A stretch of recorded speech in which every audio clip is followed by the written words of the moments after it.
Great Smokies and the Appalachian Trail.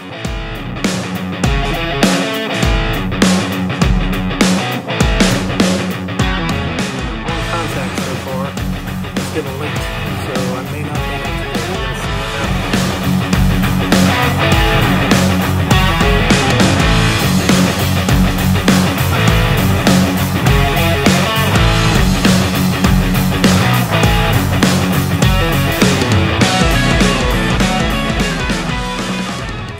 Hey, this is Will, KO4DFC, and I am at Bradenton Beach, and it's a beautiful day.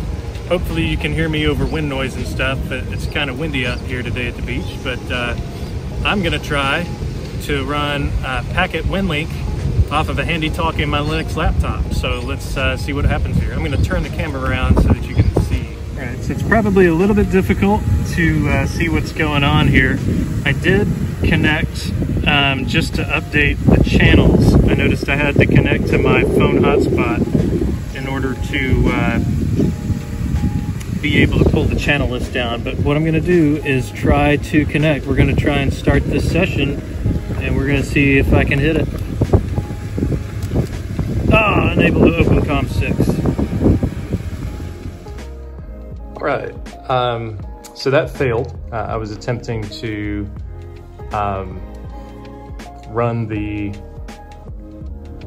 Packet VHF over my TNC MobiLink 3 to the Linux laptop over Bluetooth, but it couldn't find the COM port. So what I've got to do is I have to associate the Bluetooth connection. I have to find the connection in Linux, and then I have to associate that to a COM port in Wine. So I'm going to try to walk through how to do that. We'll take a couple of steps here. If it turns out to be long and drawn out, I'll just cut, and then I'll explain what I did later. But okay, so I was able to get a few things going, and I'll just recap here what I had to do to set up a COM port for the MobiLink TNC3 over Bluetooth. So here, what I did, I found a walkthrough site that explained how to set up a serial port.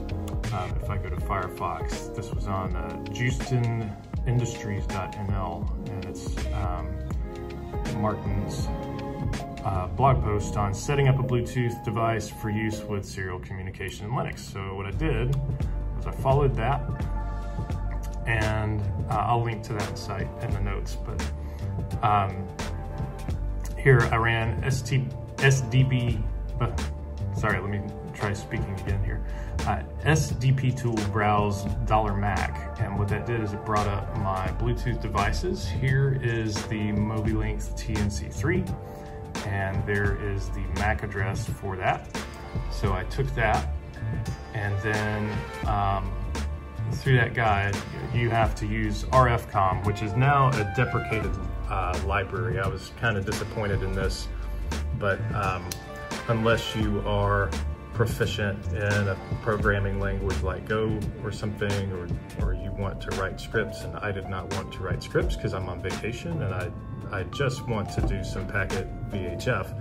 I used the deprecated library RFCOM. So you can bind to a specific RFCOM serial port, and then you can check it with RFCOM-A to make sure that you've got things set up. So the important thing about this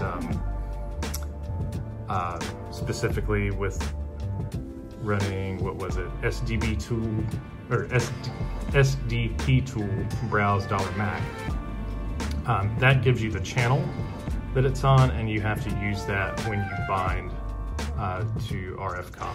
So once I did that, what I did was I ran, and this has got a lot of output here, but let me find it. Maybe totally out of view now. Basically, you run wine regedit, and then that brings up that'll bring up some stuff. Let me just do that to show you here. So the reason there's so much output is because I was running RMS Express. So if I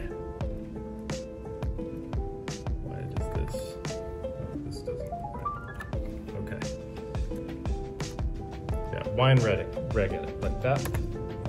And what that will do is open up a registry editor, and what you have to do, and again, this is because we're running RMS Express in wine, we have to set up a COM port. In this case, I just made COM7, and the value has to be that serial port that you just created.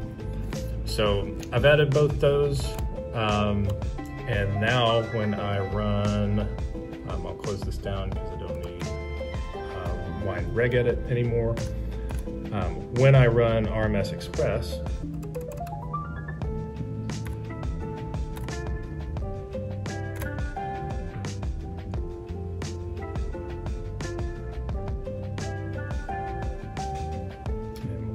second here to open up the interface. All right, so here's my interface. I do not want to update right now.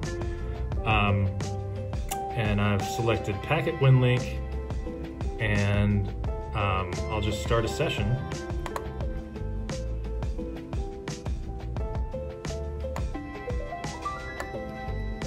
And I have a few settings here. Right now, it's set up to KISS, packet TNC type. I'm connected to COM7. I left the serial port baud at 9600. You set up your packet sound modem as your address for, it's the file path to RMS Express. And then these are the settings that I've got. And what I'm able to do now, well, I shouldn't have clicked update there because I didn't need to update, but yeah, it's initialized on COM7.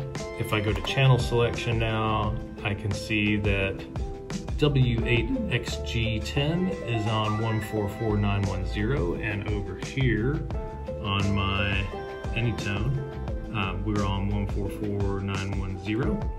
So that all looks good.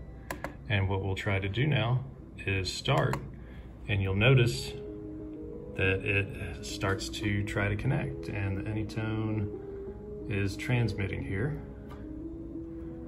So we are connecting. This didn't connect earlier. I think it's probably because the station is 22 miles away and I'm running off of a signal stick inside. So I doubt that I connect here, but we'll just see if it, yeah, it just says disconnected. So it doesn't look like I actually hit that station, but the radio did transmit. And so it looks like I've set up communication there. We will try this again once I'm back out at the beach.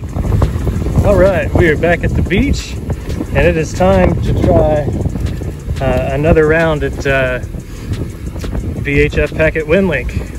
I would love to be able to send emails from the beach like this, wouldn't you? I sure would. Let's see if it works. So, all right, here we are. We're gonna switch this to Packet WinLink, and hopefully you can see this in spite of the sun. All right, we've got things set up on COM port 7. So let's start and see. I'll just make sure that we're on the right channel here. We are. I know that my radio is set to that over here. So that's all good. 22 miles away. Let's see if we can hit them off a handy talkie. And we'll start.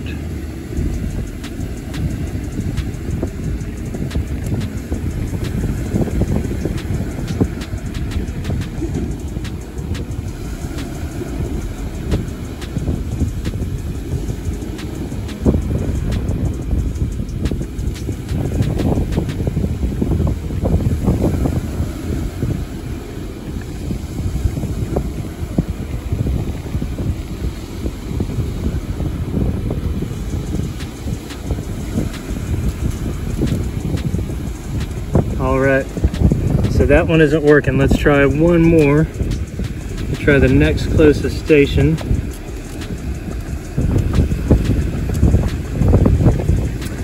This one's 37 miles away, which is probably going to be pushing it. 144950. So we'll switch our VXO here. 144950.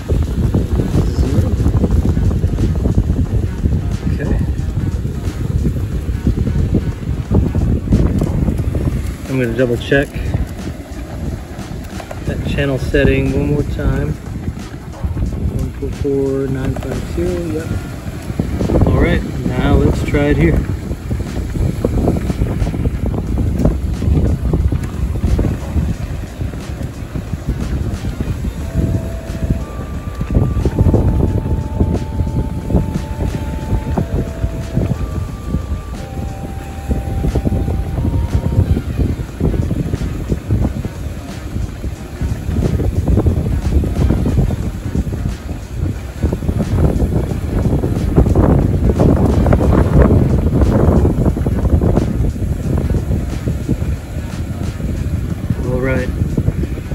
No contact, so I think I may just be too far away, but you know what that means. We don't give up. We go to HF. So let's hook up the 891 and see how we do on WinLink with that. All right, so I'm not sure how well you can see this, but we've got an SWR just over 2, which is not good. We need to bring that down. 40 meters, about the same readings on 20 meters. So what I'm gonna do is I'm gonna hook up the manual tuner and we're gonna get this dialed in. All right, so we've got the SuperAntenna hooked up, running coax here to the tuner, and then we've got our bioener battery and PowerWorks watt meter, and all of that is running up here to the radio. I've also got my Morse code key, and just to check SWR, right now we're just under 2 SWR. I'm gonna try to dial this in a little bit, so I'm gonna move this just a smidge. Oh, even better. All right. So that's at about half, maybe more. Okay, that's still good.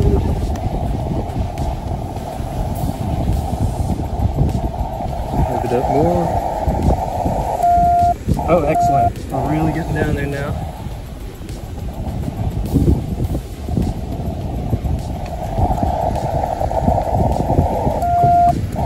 Okay, almost a 1-to-1 match. Let's go just a bit more, because it seems to like that. Go up to 4.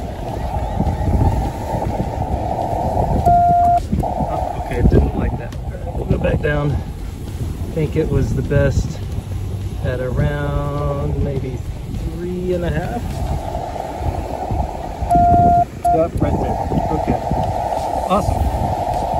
So what we've done there, normally I would try to get the inductance down farther, but just because I want to make sure this happens today, we're going to stick with inductance where it's at, and we've also dialed in the antenna and transmitter knobs here on the MFJ9201. All right, so let's switch out of CW mode here. Single sideband.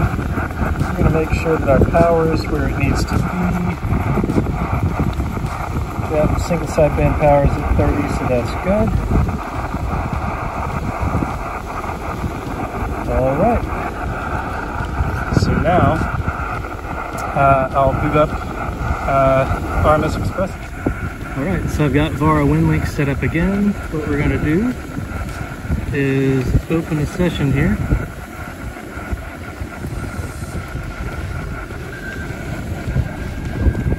All right.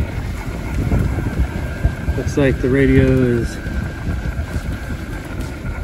keyed in here. So we're receiving from somebody. So let's go to channel selection. I did just update this before we came out here. Always important to update your channel list before you are out in the field.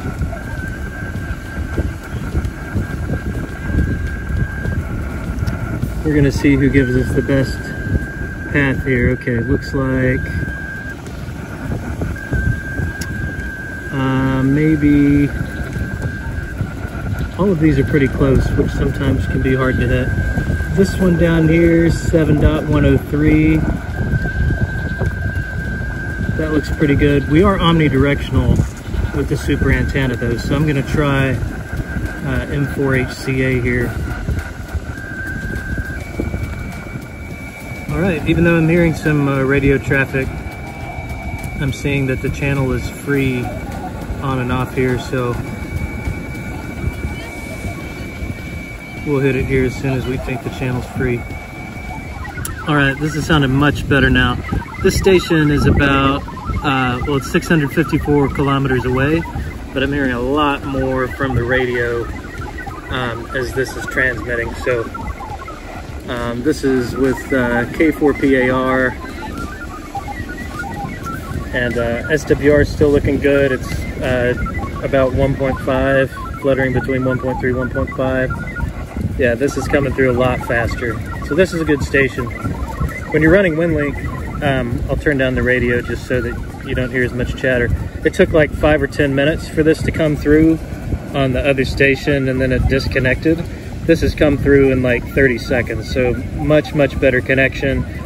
And it's probably because, my guess would be that this is something like maybe 400 miles. That's kind of a sweet spot for NVIS propagation on the 40 meter band. We're on 40 meters here on a 7.103.8, and yeah, this is all coming through great. So getting things much faster, and this should wrap up pretty quickly.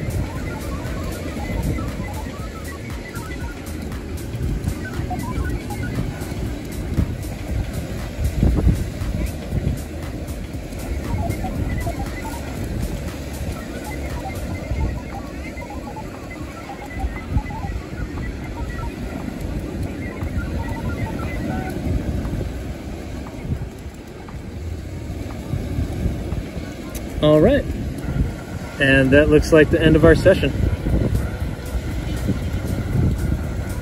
Cool, so connected. We didn't receive any emails, but yeah, that was great. So there, our average throughput was 0 bytes a minute, but I'm guessing that's just because we didn't have any emails come through. So, but we did connect. We would have downloaded emails as they come through, and yeah. So anyway, thanks K4PAR. All right, so there you have it. That's WinLink at the beach. Unfortunately, VHF packet didn't work, so I fell back to the 891 and HF. But you know, hey, I got through, and if I were on a beach somewhere and didn't have cell phone connectivity and wanted to check emails and people to send them to me at my WinLink email, then I'd be able to get them there. So yeah, if you watch this and it helps you, send me an email at ko4dfc@winlink.org, and I'll respond to you if I'm able. If I get like 500, I may not respond, but I'll try to respond to everybody who sends them. So thanks so much. Thanks for watching, and hope this helps if you're trying to run WinLink from a setting that's a little bit different from the shack, and especially for any kind of emergency communication setup. So thanks so much.